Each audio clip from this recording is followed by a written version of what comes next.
The landfill gas methane interactive calculator helps engineers determine methane generation rates and other critical landfill gas parameters for environmental compliance and energy recovery projects. This calculator offers 6 calculation modes: methane generation rate using first-order decay, energy recovery potential, CO2 equivalent emissions, gas collection system efficiency, waste degradation rate, and landfill capacity analysis. For this demonstration, I'll use methane generation rate.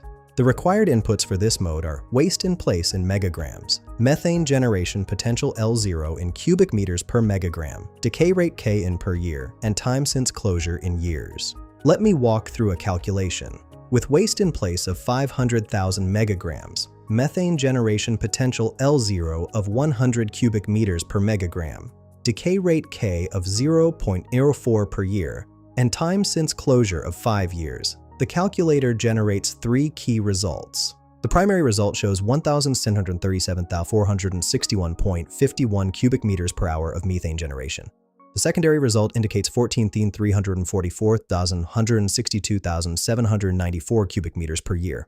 The additional metric converts this to 10,284,764.7 megagrams of CH4 per year. The status confirms active generation, indicating ongoing methane production at this landfill. Find the link in the description below.